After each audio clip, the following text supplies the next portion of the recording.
E aí, Igor, tudo certinho por aí no Brasil?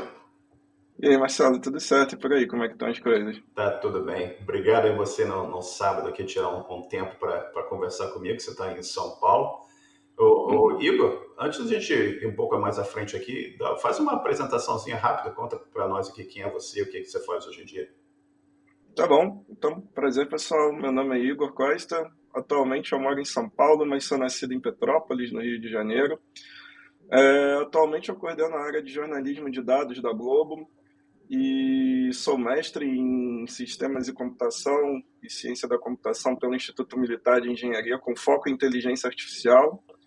E o que eu faço no jornalismo de dados hoje, né? A gente lê grandes volumes de dados e tenta transformar isso em notícia. Então a gente otimiza o tempo do jornalista, a gente constrói ferramentas para com que ele seja capaz de investigar o dado, além de produzir conteúdo também, produzir informação. Posso dar mais detalhes disso. Perfeito, cara. Bacana demais. E antes da gente falar um pouco mais sobre essas coisas todas aí que são super interessantes, vamos voltar aqui no passado e conta pra gente um pouco como é que tecnologia, como é que computação em geral apareceu na sua vida. Tá bom. Eu sempre fui muito nerd desde criança. Eu sempre fui aquela criança interessada por máquinas e computadores, como que as coisas funcionavam.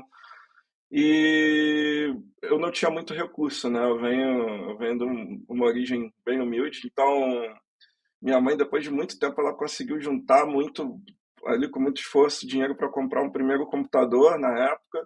Eu lembro que era um Pentium 166, então era um computador bem fraquinho já para a época. E eu queria rodar os jogos nele, só que os jogos não rodavam. E eu queria entender por quê, né? Meus amigos, eles tinham computadores melhores que os meus, e aí eu comecei a dissecar o computador, desmontar o computador, querer entender como que ele funcionava para eu poder, enfim, me divertir com aquilo.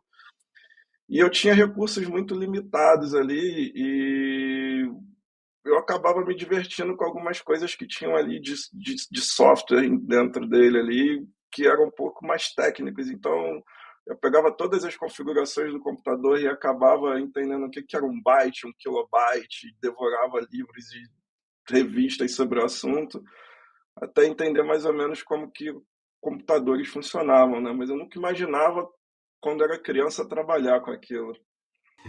Isso é bacana demais. Eu também, como eu sempre falo aqui, sempre o videogame gerando interesse nas pessoas, né, de tentar entender como é que Ah, a coisa funciona e tudo mais.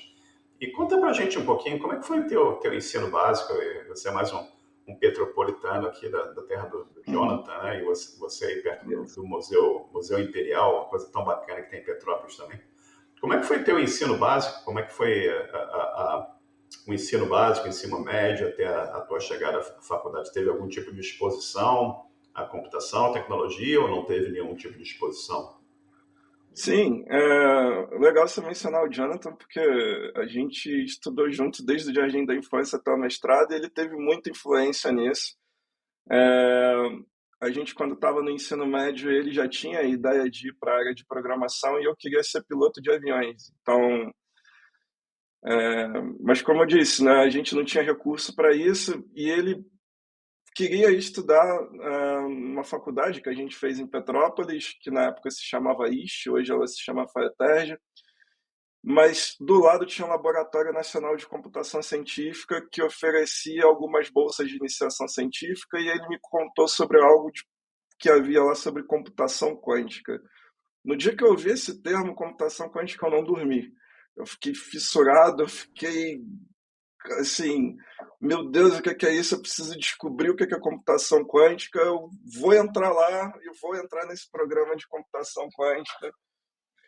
E aí fiz o vestibular para essa faculdade, então ele entrou um período na frente, eu entrei logo em seguida.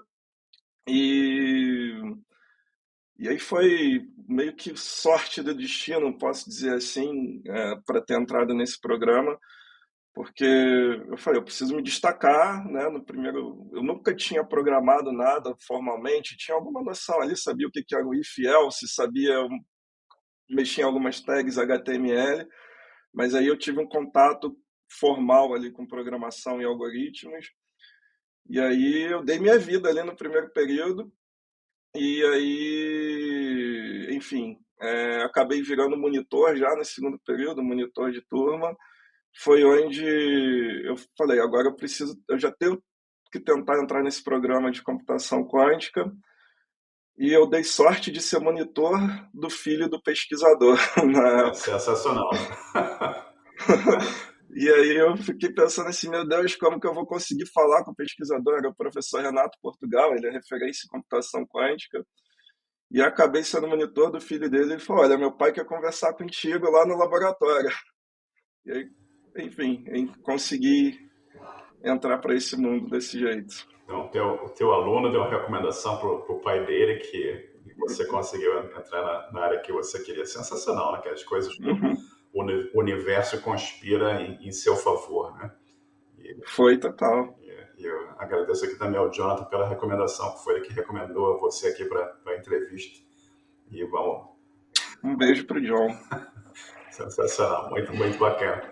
E aí, cara, conta um pouco pra gente como é que foi essa evolução com o trabalho com o professor nessa parte da computação quântica, isso dentro da faculdade ainda, correto? A faculdade ela era portada do laboratório, mas tinha essa parceria com a faculdade de oferecer bolsas de iniciação científica para quem quisesse seguir uma carreira mais acadêmica. E aí foi uma dualidade na minha vida, porque esse professor era físico, né? E era muita matemática carregada. Ele me deu um livro de álgebra linear que está aqui em cima, daqui a pouco eu pego para você ver. E ele falou, ó, estuda muita álgebra linear, que se você quiser entender um pouquinho de mecânica quântica, você precisa entender muita álgebra linear. E aí eu imaginava seguir carreira naquilo, então eu fiz 2 anos ali de iniciação científica, enquanto fazia faculdade ali em programação, né? Então era meio distante, porque todo mundo na época queria fazer desenvolvimento mobile, queria ir para a web, e eu indo para um lado completamente teórico da coisa. E acabou que depois disso, eu lembro de ter algumas conversas com esse professor e orientador, e ele falou, olha, eu vejo que você quer colocar em prática muitas das coisas que você estuda aqui, e computação quântica é algo ainda muito teórico. Pensa bem se você quer ficar em pesquisa de laboratório, se você quer ir para algo mais mão na massa. E aí eu lembro que eu falei com ele, olha, então tá bom, eu vou aplicar para o mestrado, isso já no final da faculdade, né? E eu falei, eu vou fazer a prova para o laboratório, para a LNCC, mas também vou escolher um lugar muito difícil de passar e vamos ver o que acontece. Eu achava que eu não passaria para o IME, né? E aí o IME, algumas pessoas dessa faculdade, elas iam para o IME, obviamente o IME era um lugar muito recomendado, então eu lembro que o Jonathan também estava aplicando para o IME, a gente tinha um amigo em comum que também estava fazendo aplicação para o IME, e acabou que eu passei para o IME e aí eu fiquei, caramba, e agora? E E qual foi? aí, Você passou para o IME? Qual foi a área de concentração que você foi para o IME? tinha uma área que se chama Sistemas de Computação, que é Hum. meio que engenharia de sistemas e ciência da computação, é um híbrido. E existiam ali alguns programas que você poderia escolher depois do primeiro período, né? O filtro do IME é o primeiro período ali, pelo menos na pós-graduação. Então, se você sobrevivesse ao primeiro período do IME, você poderia escolher. E tinha cibersegurança, inteligência artificial, organização de computadores, existiam a engenharia de software, e eu acabei escolhendo o programa de inteligência artificial ali. Perfeito. E sobreviveu ao primeiro período. Sobrevivi. E, Foi difícil, não foi fácil. Ainda mais bom, porque eu morava numa cidade e estudava na outra, então eu acordava 3, 4 da manhã todos os dias para pegar o primeiro horário de aula. para quem não conhece o IME é lá na Praia Vermelha, no Rio de Janeiro, né? Perto ali Isso. do Morro da Urca, que é a zona sul, perto de Botafogo, né? E Barra da Uhum. Urca, que é ali também.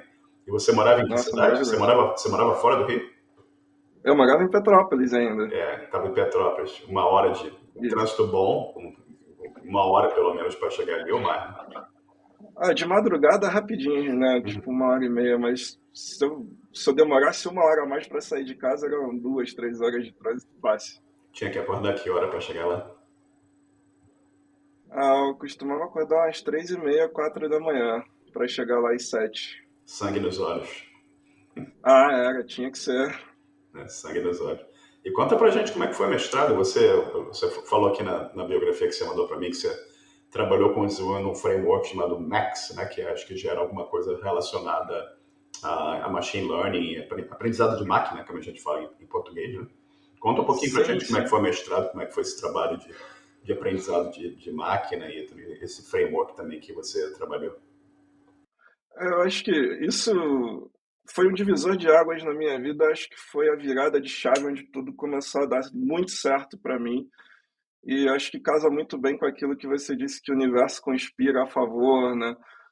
É, eu sempre tive um sonho de. Eu vou contar dois detalhes. Antes disso, vou voltar na minha infância, que eu acho que eu sempre fui apaixonado por aviação. E eu lembro que minha mãe, quando era bem criança, ela me levou ao Aeroporto Internacional do Rio de Janeiro, porque em Petrópolis não tem aeroporto, eu nunca tinha visto um avião de perto, e a gente não viajava. Então, pelo menos, te levar para ver um avião de perto, ela foi. E eu lembro que ela apontou para um avião chamado Boeing 747, o Jumbo, era o maior do mundo na época, e era um avião da Lufthansa. E ela falou: esse avião tá indo para a Alemanha. E eu lembro que eu carreguei aqui, eu fiz uma promessa para minha mãe naquele dia. Eu falei: um dia eu vou para a Alemanha num avião desse. E aí, enfim, acabou que esse projeto Max foi um convite do professor, meu orientador na época. Ele era militar, ainda é militar, então ele era bem rigoroso. Então acho que foi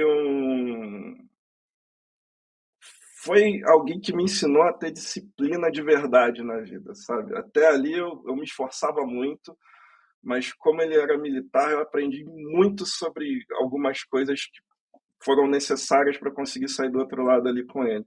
E tive uma co-orientadora também, Yoko, porque ela gosta muito de Beatles, mas ela é a Maria Cláudia. Então, enfim, lembro com muito carinho.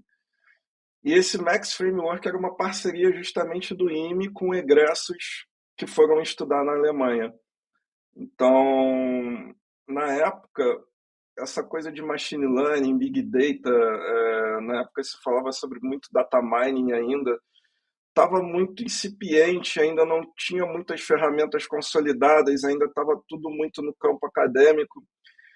E muita tecnologia diferente era usada, né? Alguns experimentos eram feitos em Java, outros usavam R para fazer pesquisa em machine learning, muita gente usava Python, mas ainda não estava tudo padronizado.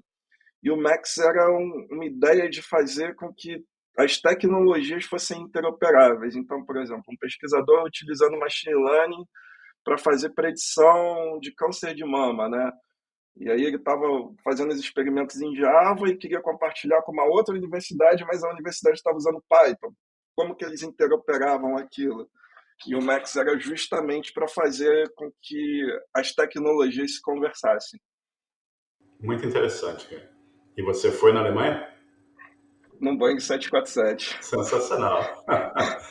É, eu já peguei um 747 desse da Lufthansa também para ir para Frankfurt, que é um avião sensacional. Depois a gente conversa um pouco sobre aviação, que eu também tenho uma história dessa para te contar. Mas vamos contar a tua história, Legal. não a minha aqui. Cara, você progrediu no teu mestrado e você trabalhou nessa área de pesquisa dentro do mestrado. Mas conta um pouquinho para a gente aqui. Inteligência artificial, todo mundo está falando isso, né? Cara, a gente está Uhum. naquela fase que tudo hoje, você entra online, tem tudo produto, todo mundo falando de inteligência artificial. Mas fala para a nossa audiência um pouquinho, você falou uns termos bem interessantes aqui, você falou de Big Data, você falou de Machine Learning, né? E fala um pouquinho o que é Big Data, o que é Machine Learning, e o que é um Large Language Model, porque é tanta terminologia que eu acho que todo mundo tem um pouco de dificuldade de entender o que é o que. Se você puder dar uma pincelada rápida sobre esses termos e o que cada um representa, seria interessante aqui para a nossa audiência. Claro. Bom, Big Data ele é uma generalização de grande para descrever grande volume de dados. Então, existem empresas que trabalham aí processando terabytes de dados por dia, né? Imagina quantos dados o Google não processa ali num dia só. né? Então, Big Data é um termo designado para áreas que cuidam dessa parte de processamento de dados massivos, né? Então, como que a gente opera em cima desses dados, como que se extrai valor de cima disso, como que você cria a melhor infraestrutura para poder trabalhar em cima desses grandes volumes.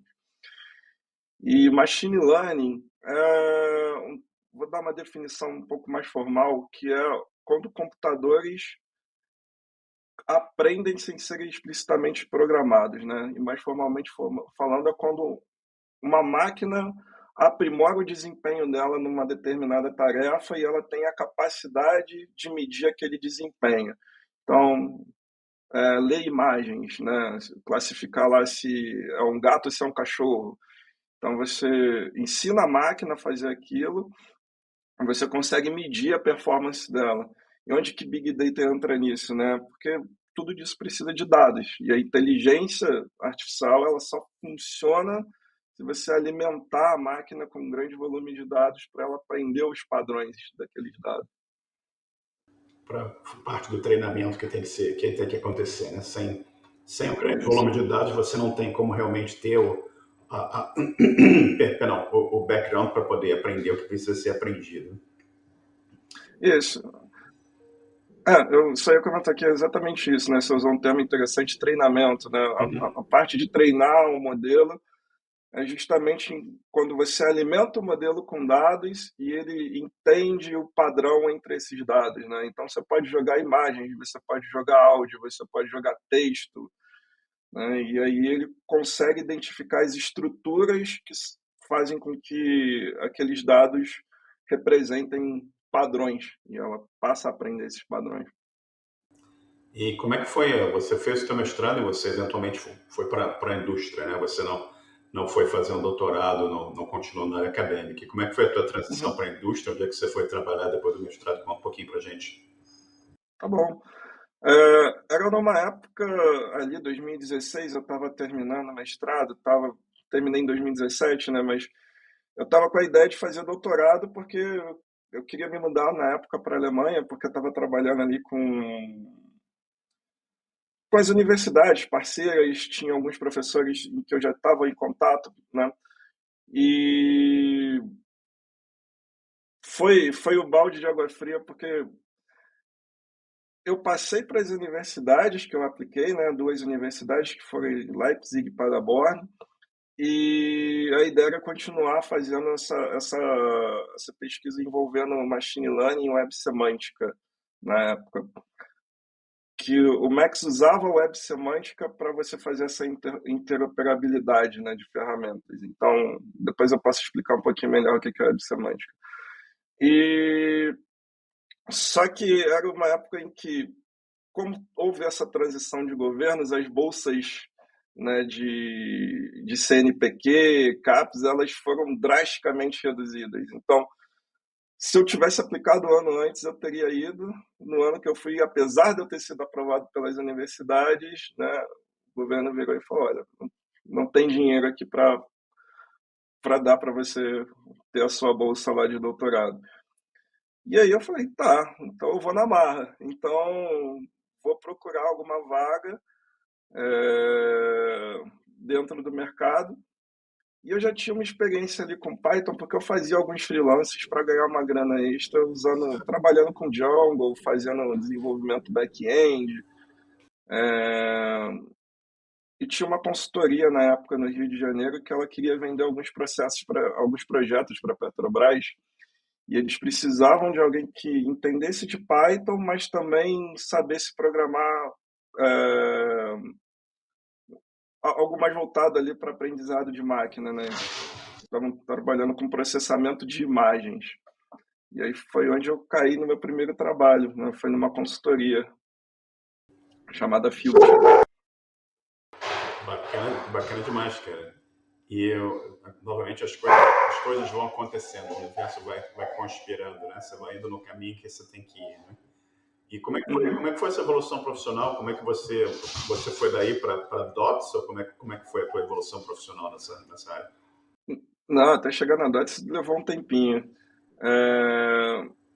Ali eu eu comecei ali como um júnior, né? Júnior quase pleno, e foi onde eu.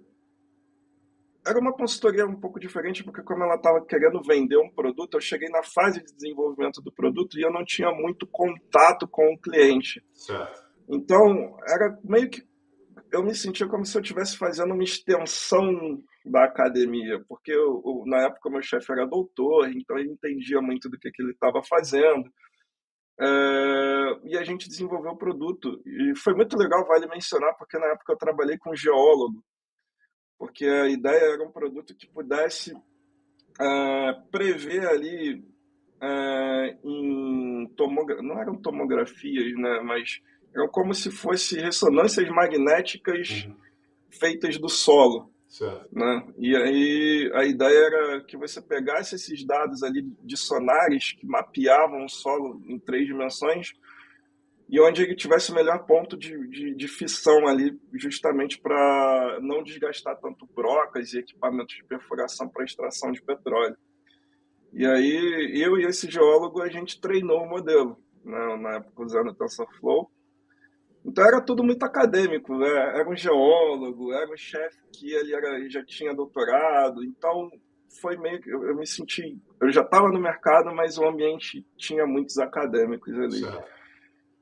Mas eu tava, como você disse, né, sangue nos olhos, eu estava querendo evoluir, eu Uhum. estava querendo novas oportunidades, e aí me veio uma oportunidade de trabalhar numa consultoria chamada Radix, que a sede fica no Rio de Janeiro, mas ela estava querendo vender projetos para São Paulo. Uhum. E aí foi muito engraçado, porque eu tinha feito a entrevista, a mulher do RH me ligou numa segunda-feira de tarde, na hora do almoço, falando: Igor, a gente gostou muito de você, a gente tem uma proposta para te fazer, só que a proposta é para São Paulo, você topa? E eu não conhecia ninguém aqui em São Paulo, eu não tinha lugar para ficar. Eu falei: ó, não conheço ninguém lá, não tem lugar para ficar. Ela falou: tudo bem, a gente cuida disso, te dá um lugar para ficar por um tempo até você se estabelecer, a gente te dá passagens aéreas aí por alguns finais de semana para você resolver sua vida. Perfeito. E eu falei: tá bom. Ela falou: só que tem um porém, o kickoff do projeto é na segunda-feira que vem. Fazer a mala. Então, se você topar, segunda que vem você tem que estar em São Paulo, na quarta-feira você passa aqui que a gente vai fazer essa admissão. E foi isso, eu subi, na hora do almoço eu falei: chefe, preciso falar contigo. Tô pedindo a demissão porque eu tô me mudando para São Paulo. Tinha marcado com os meus amigos de tomar cerveja no final de semana, eu falei: galera, não vai dar não, que eu tô me mudando para São Paulo. E aí foi outro divisor de águas na minha vida também. Né? E foi para São Paulo e saiu de Petrópolis, foi para o Rio, do Rio para São Paulo. E aí, como é que Isso. evoluiu? Como é que foi esse divisor de água, essa mudança? O que trouxe aí para ti? Eu me senti tão apavorado quanto eu estava entrando no IMES. Eu fiquei sério, porque a empresa, você dava consultoria para uma empresa na Faria Lima, e eu não sei se alguém conhece a Faria Lima. A Faria Lima é um centro Pô, financeiro, financeiro. É. e eram aqueles prédios enormes, tudo é muito grande, para onde você olha, é tudo muito imponente, muito dinheiro, e aquilo mexe um pouco com o teu psicológico, né? Você fica: caramba, como que eu vim parar aqui, né? Só que diferente da outra empresa que eu trabalhava, eu entrei ali como um sênior, como alguém que ia fazer interface de negócio. Então ninguém sabia o que que era machine learning, ninguém sabia o que que era aprendizagem de máquina. A galera queria que eu resolvesse os problemas deles. E aí foi onde eu tive que reaprender muitos dos conceitos que eu tive, Certo. porque eu estava falando de, sei lá, de acurácia dos modelos que eu estava treinando. Cara, eu não quero saber da acurácia do teu modelo, eu quero saber do meu ROI. Quando ele falou ROI, eu fiquei: cara, Retorno ao investment. Return of Investment. Então era uma sopa de letrinhas ali no meio da Faria Lima que eu tive que aprender assim, da marra. Então foi quase que um MBA por osmose, sabe? Então eu tive que pegar outros livros, devorar, entender o que Certo. que eram essas métricas de negócio. aprender a falar a linguagem ali deles, né, stakeholders, a linguagem dos Faria Limers, né? Então, foi foi onde eu tive que reaprender a ser um profissional, né? Eu era muito técnico, mas eu percebi que eu não entendia nada de negócios. E ali foi onde eu precisei me reinventar como profissional. E aí participei dessa consultoria, ela estava desenvolvendo o primeiro modelo de churn. Para quem não sabe, que churn é quando um usuário deixa de usar o seu produto, né? O cara que assina Netflix e para de assinar Netflix é um churn. Então, a gente queria desenvolver um modelo para predizer quem era churn, ou a probabilidade dos usuários deixarem de usar um produto lá para essa rede de combustíveis. E aí, enfim, ambiente de consultoria, cara, porradaria, pancadaria o tempo todo, trabalhando até tarde. E eu queria deixar de ser terceirizado e queria trabalhar numa empresa de verdade, né? Ser funcionário daquela empresa. E aí foi onde eu fui para a DOTS. Surgiu a oportunidade. E como é que foi o trabalho na Dots? O que você foi fazer lá? É, A DOTS ela é uma empresa de loyalty, né? Que é de fidelização de clientes. É tipo um Livelo da vida. Você compra e ela te recompensa por aquela compra que você faz. E aí, é um mercado que ainda estava começando, apesar da DOTS ela ser uma empresa mais antiga no mercado, era um mercado que estava começando a se diversificar, né? Entrou a Livelo, entrou esses programas de cashback, e aí ela queria diversificar as promoções dela além dos pontos. Ela queria trabalhar com aquela chamada de alavancas promocionais. Então, pô, se eu te der um ponto, se eu te der um cashback, o que é melhor aqui para você? Porque para quem está vendendo o produto, a promoção mais cara é o desconto, né? E aí eles queriam otimizar justamente essas três alavancas ali e ver quais produtos se performavam melhor. Então, tipo, por exemplo, para quem compra cerveja, será que o cara prefere mais pontos? Ou será que ele prefere mais cashback? Ou é o desconto? E tinha alguns estudos de varejo, assim, que você fazia alavanca promocionando um produto para vender outro. Então, tipo assim, a carne é mais cara, então eu vou dar promoção na cerveja na sexta-feira para o cara fazer o churrasco dele. Então ele falou, pô, a cerveja tá barata, eu vou comprar cerveja, eu vou aproveitar para comprar uma carne também e fazer um churrasco aqui, sabe? Pô, vou promocionar o pão, o cara vai comprar um queijo ali para fazer um misto quente. Então, tinha um pouco dessas lógicas de negócio. Então, eu entrei, o primeiro trabalho que eu fiz nessa empresa foi justamente entrar ali como um especialista para trabalhar nessas otimizações de preços e alavancas promocionais. Muito bacana, cara. Sempre usando machine learning e inteligência artificial. E muita estatística também, né? Voltando um pouco atrás lá no passado, essa coisa da álgebra linear também me ajudou muito a entender os algoritmos de machine learning, né? Acabei não usando muito na computação quântica, mas aprendizado de máquina é completamente baseado em álgebra linear. Então, acho que isso me fez me dar bem depois nas matérias de inteligência artificial. Certo. Aquele livro que o professor te deu foi um divisor de águas, como você falou, né? Pô, eu acho que foi o melhor presente que eu poderia ter recebido ali na vida.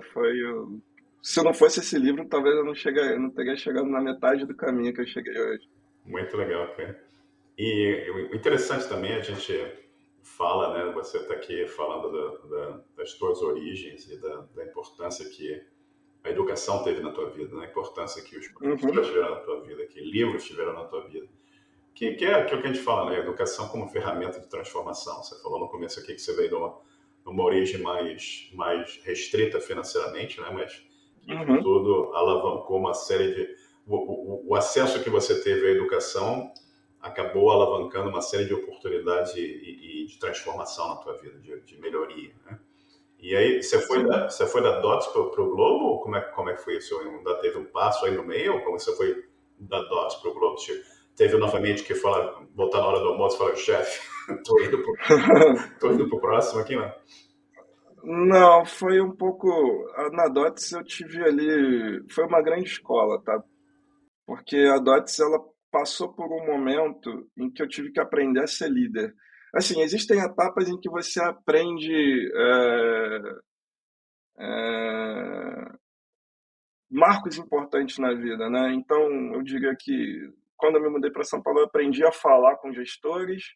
Na Dots, eu tive que aprender a ser um gestor. Por quê?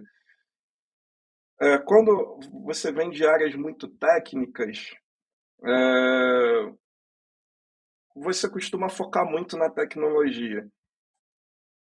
E o problema é que as outras áreas das empresas não entendem aquilo. A tecnologia é só um insumo, ela é só um commodity para resolver um problema. Ela não, ela não é estrela, vamos dizer assim, É uma a não ser que ferramenta. você trabalhe. É uma ferramenta. A não ser que você trabalhe numa empresa de tecnologia, que a tecnologia que você está desenvolvendo é o produto principal da empresa, a tecnologia ela serve como um suporte ao produto. E aí, dentro dessa empresa tinha, no início ali, os tech leads na época, eles eram os caras cavernosos da tecnologia. Então, tipo, negócio que nada, eu quero resolver aqui o meu algoritmo, eu quero escalar o meu produto da melhor forma. E os caras que estavam pagando a conta, falavam, pô, isso está saindo caro e não está trazendo dinheiro de volta. Então foi onde eu consegui ter aquela sacada de, pô, eu vim de uma empresa de consultoria, eu conversava com esses caras direto. Então deixa eu fazer a ponte para eles, deixa eu traduzir o que esse cara está falando para você e traduzir o que você está falando para esse cara, para a gente sair melhor do outro lado. E aí justamente essa comunicação me fez ganhar destaque ali com os gestores e eu comecei a assumir cargos de liderança, Uhum. né? Então esse tech lead depois dessa empresa ele acabou saindo e eu acabei sendo ali o profissional que tinha mais experiência com ciência de dados na época e acabei assumindo a liderança do time. Então muita gente acabou saindo depois da empresa, era uma empresa que infelizmente na época tinha um turnover alto, Certo. mas eu tinha um cargo ali que estava exatamente nesse momento que você falou do hype da inteligência artificial, ciência de dados, e eu tive a oportunidade de estruturar um time novo, né? Então foi onde eu tive que aprender a liderar um time, a ser gestor, a me preocupar com muitas coisas além da parte técnica. E a empresa ela estava abrindo capital no mercado, né? Fazendo um IPO. Então eu participei de projetos muito chaves ali e tive a oportunidade de estar próximo, muito próximo à alta gestão da empresa e entender como negócios eram feitos de fato. Certo. E E tu foi de lá para a Globo. fui de lá para a Globo. E aí acho que a Globo já precisava de um cargo de liderança, né? Então foi por isso que eu me senti muito preparado para entrar direto na Globo. E aí na Globo foi. Eu nunca tinha trabalhado numa empresa tão grande na minha vida. Uhum. Então, vindo para a Globo foi. Eu não trabalhei direto no jornalismo, eu trabalhei no projeto de fazer ciência de dados sem dados. Foi o primeiro projeto que eu tive que fazer. Você me pergunta, cara, como que foi isso? Na Globo. Na Globo, Uma ciência de dados sem dados. sem dados. Vou ter que fazer a pergunta. Vou ter que fazer a pergunta. Como é que foi isso? Cara, era um jogo. Eles estavam. Eu nunca tinha trabalhado em desenvolvimento de jogo, né? E eles queriam fazer meio que o Cartola do BBB. E aí. Só que era a primeira versão do jogo. E qual era a ideia da ciência de dados? Fazer com que as regras do jogo fossem divertidas, fossem justas. Então, tipo assim, não ter alguém que já logo no início do jogo, todo mundo com a pontuação gerada, tivesse alguém que tivesse muito na frente e gente muito atrás, e ficasse chato. Fala, pô, o cara que tá ganhando, ele só tem vantagem, e eu que não tô ganhando, nunca vou alcançar. Então, a gente pegou todo o histórico, as regras de negócio do jogo, e a gente criou um simulador. Então a ideia era criar dados sintéticos para que a gente simulasse as dinâmicas de jogo e usasse inteligência artificial para injetar comportamentos aleatórios ou injetar comportamentos, vamos dizer assim, inteligentes Certo. nessas simulações. Então, tipo assim, a pessoa que tava ganhando, ela ia tentar manter a mesma estratégia, né? Ela tá ganhando, né? Mas quem está perdendo ia tentar simular estratégias diferentes. Então, pô, como era um cartola, né, eu escolhi o participante lá do Big Brother que estivesse dando mais pontuação. Então, a gente injetava alguns comportamentos aleatórios e alguns comportamentos ali um pouco mais de inteligência e gerava esse volumão de dados para poder fazer ali a análise estatística depois disso, né? Então, todos os dados eram sintáticos. Tinha, não tinha 1 kilobyte de dados, a gente gerou todos eles. Conta para nossa audiência o que são dados sintéticos. Dados sintéticos são quando você não tem dados naturais, ou seja, quando você tem uma aplicação que tem usuários gerando informação real. Então, por exemplo, eu quando entro num aplicativo, seja ele qual for, aquele aplicativo está capturando minhas informações, então sabe aonde eu clico, sabe o que eu gosto de ver, sabe o que eu não gosto de ver, sabe qual a propensão em que eu tenho para consumir determinado produto ou determinado conteúdo. Isso tudo é gerado através dos dados que essa aplicação está capturando. Quando você está gerando um produto completamente novo e não tem histórico de uso, você precisa fabricar esses dados, ou seja, você precisa criar uma simulação de como se fosse usuários de verdade utilizando aqueles dados para você tomar a decisão.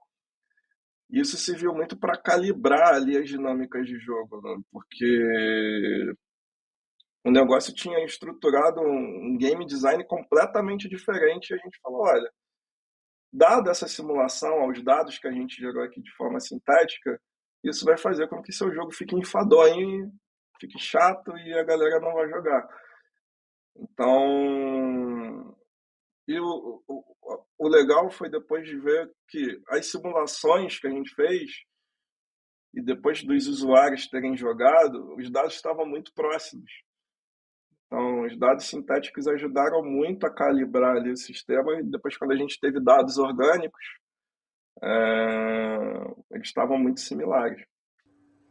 Você pode contar um pouquinho para a gente como é que é o teu trabalho de coordenação do time de jornalismo de dados na Globo e quais são algumas das dificuldades ou oportunidades que você enfrenta no teu dia a dia? Conta um pouquinho para isso que você puder contar para a gente.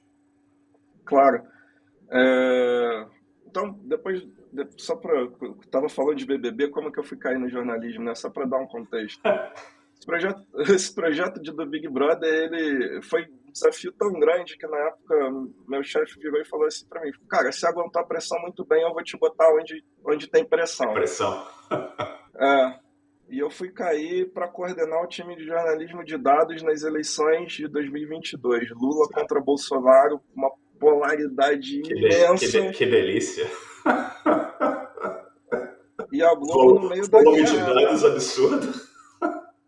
Fake news, isso e aquilo, nossa. Fake news.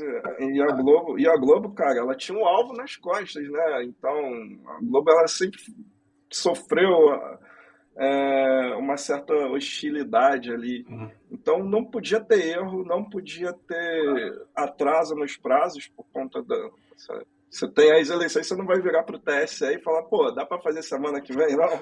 Pouca pressão, né? Adia a É, eleição para poder terminar meu projeto aqui. é. Então a gente foi coordenar. Eu entrei para fazer a orquestração da estratégia de como que a gente ia entregar as eleições. A gente tinha uma missão: entregar uma página para cada cidade do país com dados das eleições, meio que a toque de caixa, assim, mais rápido que a gente pudesse.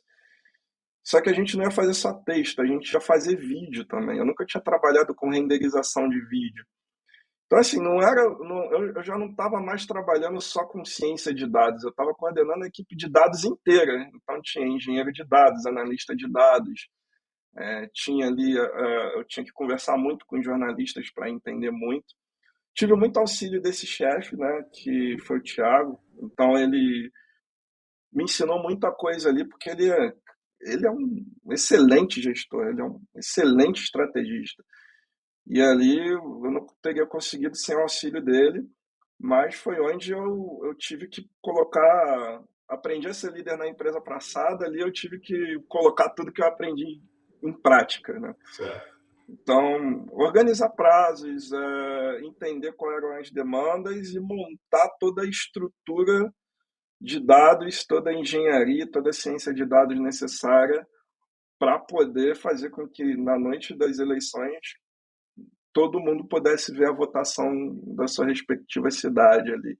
Trabalhamos com pesquisas eleitorais também, que por si só já é algo muito estressante, porque uma pesquisa eleitoral custa muito caro, né? Quando a Globo ela contrata uma pesquisa para um Datafolha, para um IPEC, para uma Quest da vida, ela paga muito caro. Então, esses dados não podem vazar em hipótese alguma, para na hora do jornal a informação estar fresca.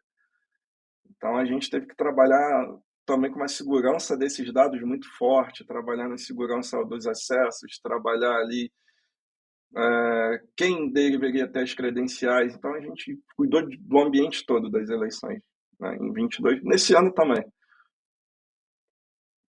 Então, E você lidando com esse volume absurdo de dados, dá para você dar uma ideia para a gente, assim, composição da equipe, que tipo de, vamos dizer assim, de funções e especializações você tem dentro dessa equipe de trabalho? Você pode conversar um pouquinho sobre isso?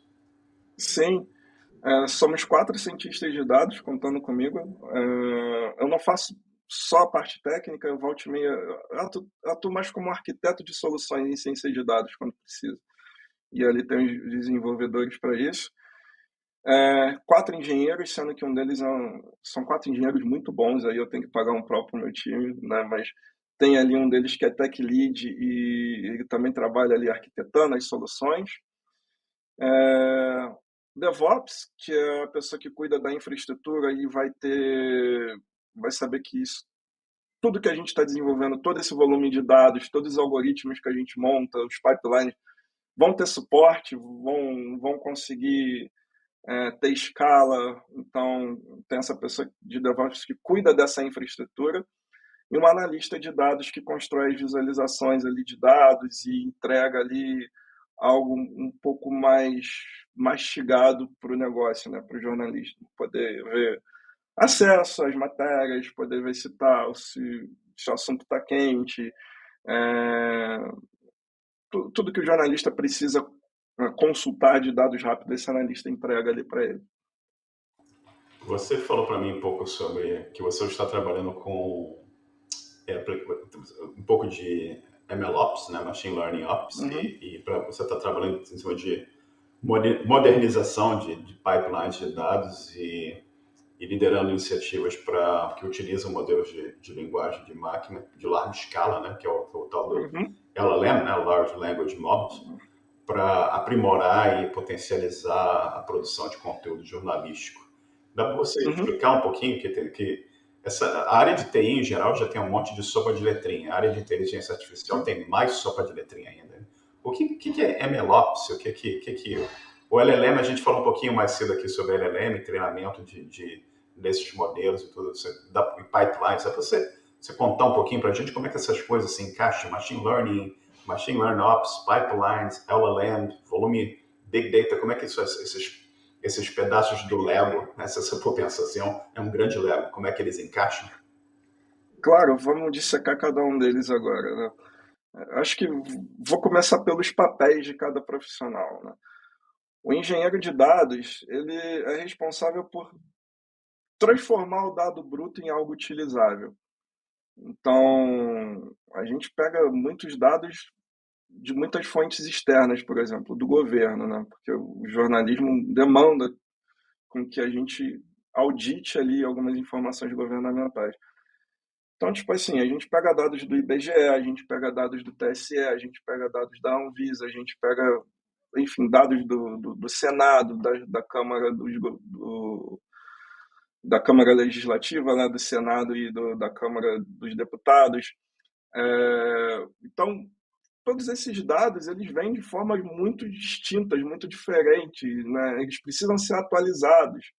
Então, o engenheiro de dados, ele cria uma pipeline. O que é uma pipeline?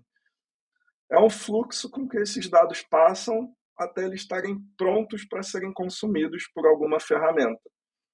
Então, ele vai pegar, vai criar uma rotina de atualização, vai modelar isso tudo dentro de um banco de dados, vai saber se o banco de dados ele precisa ser SQL ou não SQL, se os dados vão estar estruturados ou não estruturados, qual o melhor banco, qual a melhor forma de armazenar isso, como que vai ser feita a rotina de backup, como que vai ser feita a credencial de acesso, né? Isso ali junto com o time de segurança da informação. Então, isso tudo vamos dizer assim, um processo de lapidação dos dados e armazená-los em caixinhas, onde cada caixinha vai estar otimizada para o uso do dado. Então, isso é um pipeline, né? Esse fluxo dos dados, e o profissional que trabalha em cima disso é o engenheiro de dados. MLOps, DataOps, né? DataOps seria um conceito que englobaria MLOps aí. Ops vem geralmente de infraestrutura, né? Como que você consegue subir uma infraestrutura para conseguir dar conta disso tudo, né?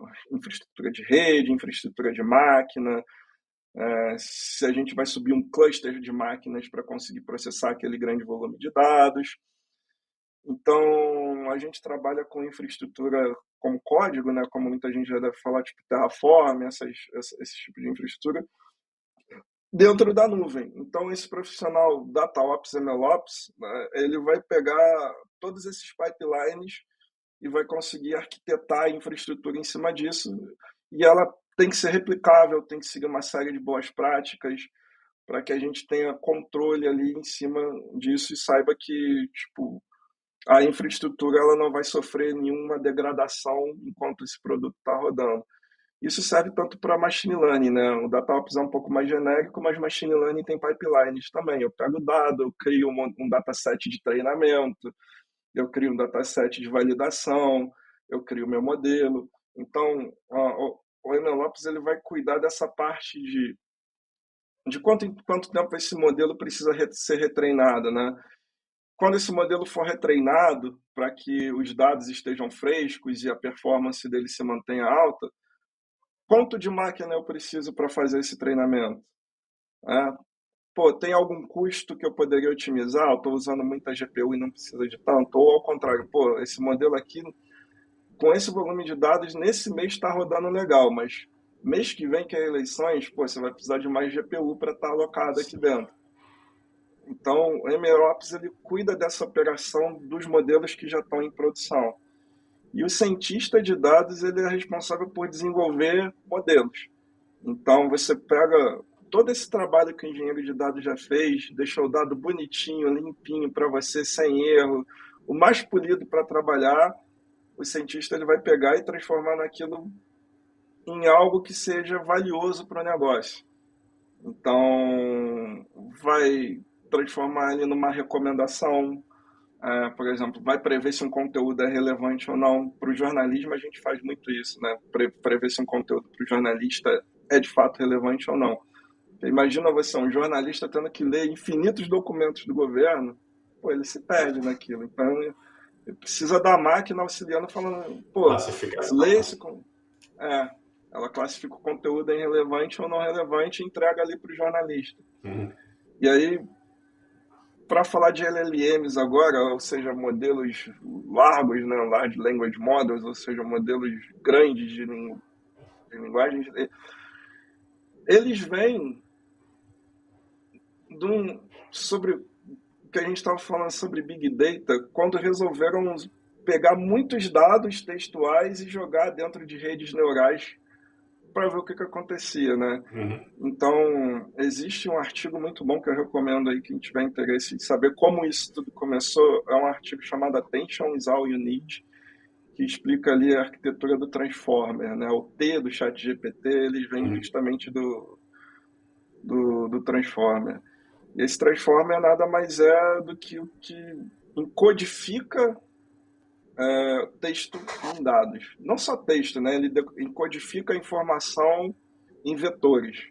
Aí, álgebra linear, né? Certo. Então, isso faz com que você tenha muitas camadas de dados e você consiga fazer com que ele consiga prever qual a inteligência está aí, né? Ele consiga prever qual é a próxima sequência Uhum. dessa cadeia de dados. Então, se você estiver gerando uma imagem, ele consegue entender os padrões da imagem, consegue prever ali quais sequências de pixel correspondem àquela descrição que você está fazendo. Para texto também, você tem uma frase, ele consegue entender quais sequências Uhum. de dados correspondem melhor àquele input de texto que você está dizendo. Então, Tem pouca na hora que ele aplicação, está gerando.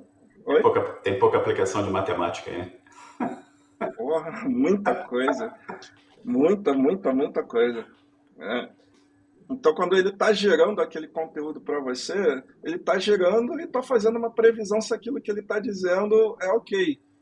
Então, se alguém já teve a oportunidade de trabalhar aí um pouco mais mão na massa com esses modelos, você vai ver que existe uma série de parâmetros que você consegue configurar, tipo temperatura, é, a quantidade de quanto aleatório a palavra que ele vai buscar vai ser. Então, você consegue ser mais rigoroso com o modelo ou menos rigoroso com o modelo.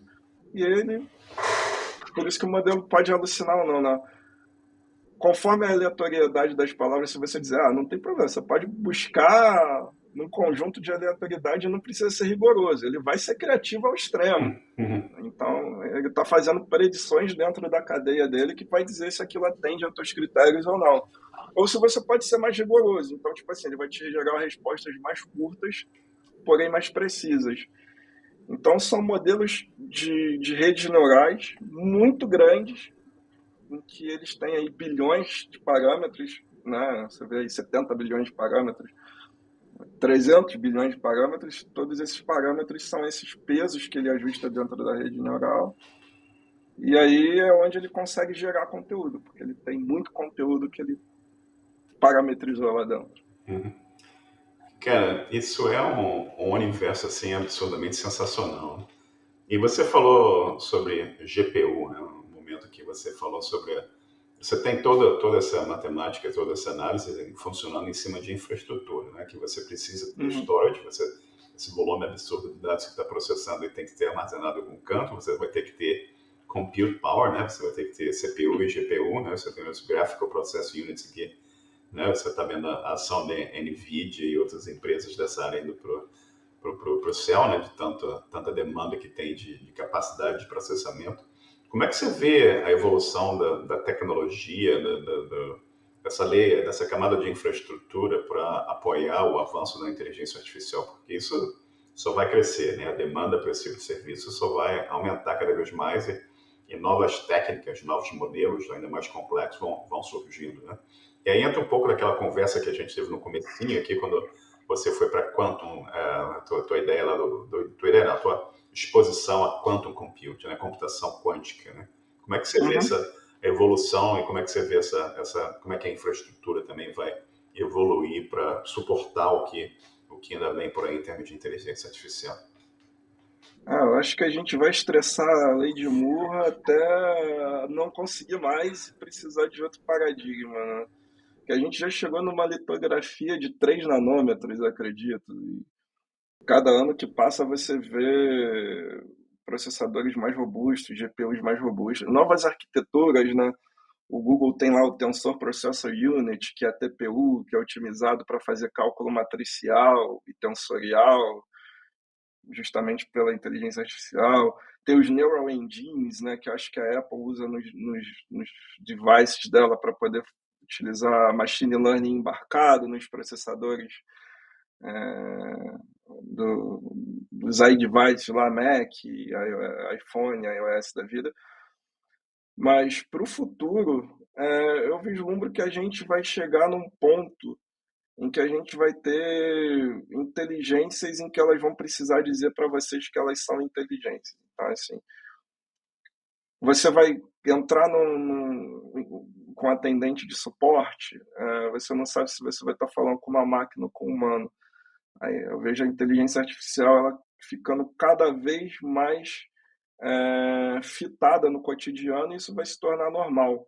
Mas como que a gente consegue fazer isso, né? Então, assim, transmissão de dados.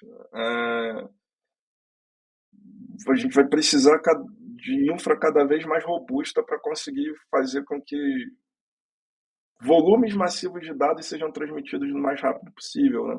Hoje a gente tem fibra ótica 5G, mas daqui a 10 anos isso vai ser pouca coisa, né? A gente já está chegando aí na escala do gigabyte por segundo dos dados, né? Então, daqui a pouco a gente vai estar trabalhando. E eu lembro que na época da internet de escada gigabyte era um negócio absurdo. E computação quântica, agora dando uma visão completamente pessoal, e aí sem querer fazer uma predição.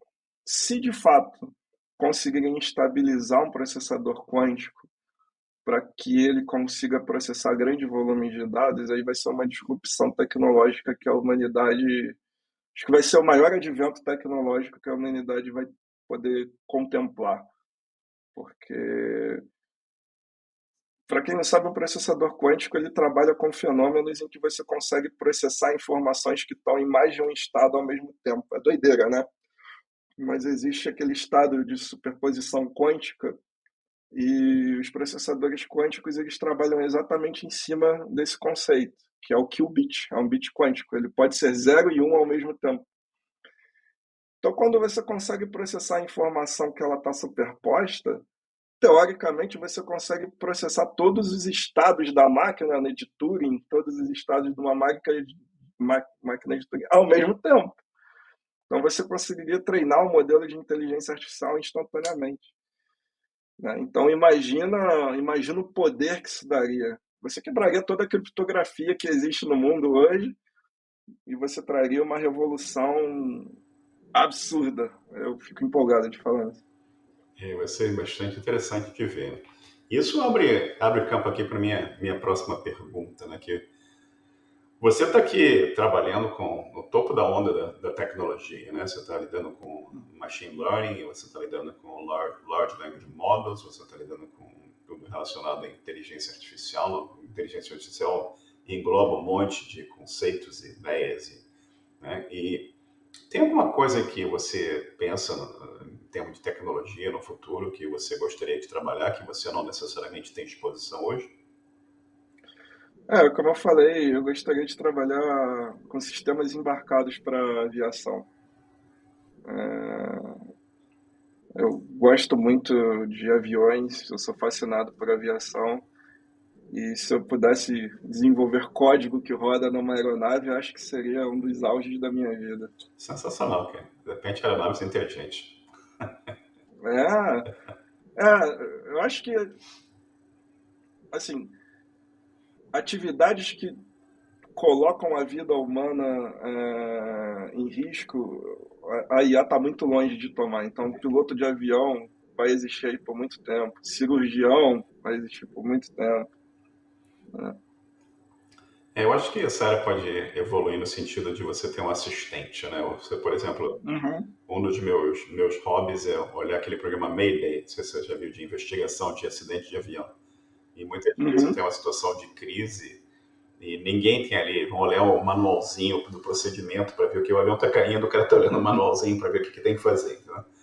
Então, talvez no futuro, aí acho que eu consigo ver a inteligência artificial ajudando nesse setor de crise dentro da aviação também. Você está tendo uma crise e da mesma forma que a gente está falando de assistentes que vão atender o telefone, você não vai saber se é uma pessoa falando com você ou se é um computador. De repente você vai ter dentro de uma aeronave algum tipo de assistente de emergência que vai conseguir Sim. processar um volume absurdo de dados que você não consegue como ser humano processar e vai te ajudar a lidar com uma determinada crise, né? E aumentar, de É. uma certa forma, a segurança de voo também. Com você pensar em aviação, você tem coisas como ILS, né? Imagina, você deve saber o que é o ILS, né? Sistema de Uhum. aterrissagem. Imagina no passado que não existia ILS, você tem que fazer um pouso no aeroporto que está com No visual. não tem, você está fazendo o visual, mas não tem condição atmosférica, o combustível está acabando, o que você vai fazer? Entendeu? Com LS não interessa, pode estar nublado, pode estar com fog, o que seja, o avião vai pousar como se nada tivesse acontecendo. Né? É impressionante o avanço da tecnologia nesse setor. E é muito bacana essa ideia de você, no futuro, querer trabalhar com aviação, que é a tua paixão, né? Desde de criança. Uhum. a gente vai conversar aqui, de repente a gente vai ter um episódio futuro aí para falar sobre aviação. Pô, Mas, eu ia adorar. e falando um pouco diferente, a gente falou sobre o futuro, eu queria perguntar sobre o passado agora. Tem alguma coisa, a Uhum. gente falou de tanta coisa bacana, né? Do dia de você lá conhecendo o Jonathan, entrando na faculdade, passando para o teu mestrado, o teu colega, não, o teu aluno, né, que te recomendou para o pai dele para você ir falar com o cara, e isso abriu a porta para você eventualmente ir à frente, ir para o mestrado e tudo mais. Tem alguma coisa olhando para o passado que você acha que você teria feito diferente se tivesse uma oportunidade de tentar novamente ou não? Acho que eu teria estudado um pouquinho mais. Só. Não, mas brincando, assim, eu não. Acho que não. Porque tudo que eu fiz me trouxe aqui até hoje. Eu fico muito feliz de ter a oportunidade de estar onde eu tô.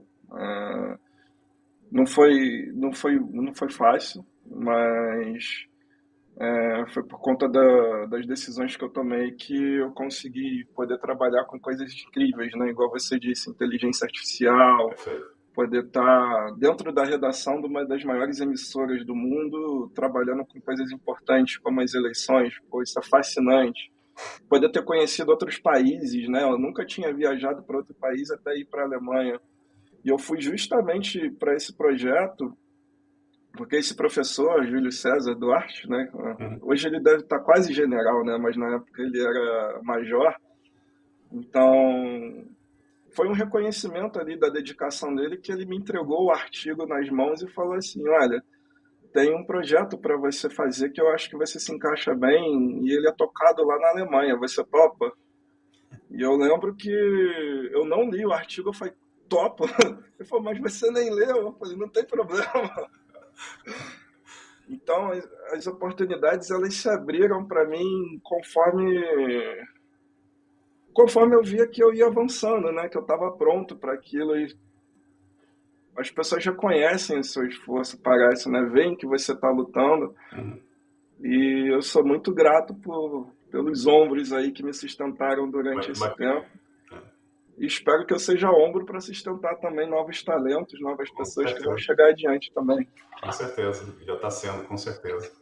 E, cara, você tem, por falar em pessoas que estão chegando e pessoas que você, de uma certa forma, vai influenciar, você tem recomendação para pessoas? Você pensar lá no nosso grupo, lá dos programadores, você vê lá, você tá Uhum. lá no grupo, você vê tanta gente com tanta pergunta, tantas dúvidas. Você tem recomendação para as pessoas que estão começando a tecnologia, estão pensando em entrar em programação, estão vendo AI, estão falando assim, pô, AI vai tomar meu emprego, o que é que eu invisto nisso Não. aqui? Que tipo de recomendação você teria para as pessoas que estão começando hoje em dia? É, o que eu poderia dar é não cair no discurso de que as coisas são fáceis e no vendedor de sonho. Em 6 meses você vai transformar sua vida. Não vai. Né? Então, ter paciência nos estudos, não negligenciar a matemática, porque ela é importante. Né? Então, talvez você consiga chegar em algum lugar sem ela, mas com ela você vai chegar muito mais longe. Perfeito. Aprender outros idiomas, o inglês ele é muito importante, muito conteúdo em inglês, ele está gerado em inglês na internet, né? Então você vai ler documentações, às vezes está em inglês, às vezes um livro só está disponível em inglês. Essa resiliência, então, às vezes você pode se sentir estagnado, parado, mas persistência, ela talvez seja a palavra-chave aí para alguns desafios em que vão te levar para o outro lado. Então, acho que seria isso. Perfeito. E De você. conteúdo, Oi? e para conteúdo, talvez, ser algo mais técnico. Bom, como eu sou de dados, né, SQL na veia, Hum, Python, hoje em dia, se você quiser entrar na área de dados, o idioma mais falado é o Python e o SQL também. E existe um livro chamado Inteligência Artificial, uh, a Modern Approach, né, uma abordagem moderna de Stuart Russell e Peter Norvig, que é um livro que vai te contar desde do básico até o mais avançado que você tem. Então, se puder recomendar um livro para quem se interessa por IA, essa aí é a Bíblia. Perfeito. E você se antecipou a minha próxima pergunta, que eu ia perguntar se você tinha dica de livro, de música, jogos, filmes. Eu tô olhando sua blusa aí, tô vendo que você já tem bom Oh, gosto Dark musical, Side, Dark Side of the Moon, né? obrigado. Bom gosto musical. Já fica a recomendação aí de música. Você tem alguma outra recomendação para dar Ah, isso aqui é um orgulho porque essa aqui é do show que eu fui ano passado. Não sei se dá pra ver, ó. do Roger Waters? Do Roger Waters. Isso. Você foi onde? É, eu fui no Rio e em São Paulo. Legal. Foi a despedida, eu tive que ir em mais de um show dele, né? Eu gosto muito. É. Música, eu estudo muito ouvindo jazz. Eu acho que jazz é. Eu gosto da complexidade, eu gosto de coisas complexas e o jazz é uma música que te concentra e quanto mais você ouve, talvez você pegue detalhes que você nunca ouviu antes. Ela tem textura, é uma arte fabulosa. Eu gosto muito do jazz. Filmes, tem um filme que me impactou, sem dois, né? O primeiro que eu vi foi Inteligência Artificial do Spielberg, é um filme maravilhoso, emocionante. Acho que todo mundo que entra na IA, esse aí deve ser um filme que pô, obrigatório na lista. Tem um chamado Ex Machina, que esse é muito bom, esse é muito legal. Não sei se você já assistiu, Sim, já assisti. re- recomendo também. Enfim, eu acho que para as artes são minhas recomendações. Excelente, cara. Muito bom. Roger Waters assistiu o show dele aqui em Vancouver. Acho que foi 2022, talvez, não tenho certeza. Ele tá com mais de 80 Aham, anos, eu fiquei impressionado. 2 horas de tá. show, ele sai do show, tá pulando. Falei, caramba, Pô, energia, né? Ele impressionante. com 80 tá melhor do que eu com 30. Foi exatamente o que eu pensei também. Tem mais de 30, mas foi o que eu pensei. Tá bem melhor do que eu aqui com 50 e pouco. Entendeu? Mas enfim, cara. E você tem alguma pergunta que eu não fiz, que você gostaria que eu tivesse feito? Se eu não tivesse ido para a área de tecnologia, qual área completamente louca que eu teria ido? Qual seria? Aviação? A aviação acho que faz parte de tecnologia, né? Eu não estou Perfeito. como um avião, mas sei lá, eu acho que eu teria ido ou para culinária ou para música. Eu gosto muito de música. Você falou, você gosta de coisas complexas, né? E se você pensar em culinária é uma arte também, né, cara? As coisas que você consegue Sim. fazer, se você pensar sabores e coisas que você pode explorar e como é que várias técnicas de cozimento e tudo mais, é uma outra área bastante interessante também. Eu gosto da complexidade porque a possibilidade de você transformar algo comum em arte, né? Você vê um chefe de cozinha ali Exatamente. cozinhando, Né? ele usando os temperos, a sutileza das coisas. Para música é a mesma coisa, né? É. E eu tento trazer isso para a tecnologia também. Bacana demais, cara. Bacana demais. Excelente pergunta que eu não fiz. Teria sido bacana ter essa pergunta aí também. E tu quer divulgar alguma informação para contato, rede social ou qualquer outra coisa que você queira divulgar aqui? Eu não costumo criar muito conteúdo. Estou com essas ideias, talvez para o futuro. Eu acho legal divulgar a tecnologia. Então, se alguém quiser falar comigo via Instagram, meu Instagram é Igor underline S Costa. LinkedIn, se você procurar lá Igor Costa Globo, provavelmente eu vou aparecer. Perfeito. Então, se alguém quiser trocar uma ideia mais a fundo sobre IA, sobre futuro, sobre jazz, sobre aviões, fica à vontade. E no grupo do Telegram também, se alguém quiser bater um papo lá, eu vou sempre que puder estar ativo lá, trocando uma ideia, falando sobre o que a gente gosta, né? Computadores e tecnologia. O Igor está lá nos programadores do Telegram com a gente. E, Igor, a gente está conversando aqui mais de 1 hora agora, e já são para vocês, já são o quê? Já são quase 3 horas da tarde no sábado. 20 para as 3. E eu queria novamente tirar um minuto aqui para te agradecer pelo teu tempo e agradecer por todo o conhecimento que você compartilhou com a gente. É um prazer conversar com você e espero que a conversa aqui tenha sido tão boa para você como foi para mim. Muito obrigado, cara. Maravilhoso. Eu que agradeço muito o convite, me sinto privilegiado e honrado. Então, pô, no podcast que o Biarni próprio já foi entrevistado, então é um nome de tanto peso, né? É, mas eu me sinto lisonjeado e honrado. Eu que agradeço muito o convite. É sempre um prazer aí estar contribuindo com conteúdo, seja a minha experiência, ou seja com conteúdo técnico. Então, é sempre uma grande honra. Muito obrigado. É um prazer e estou à disposição se você quiser conversar mais vezes.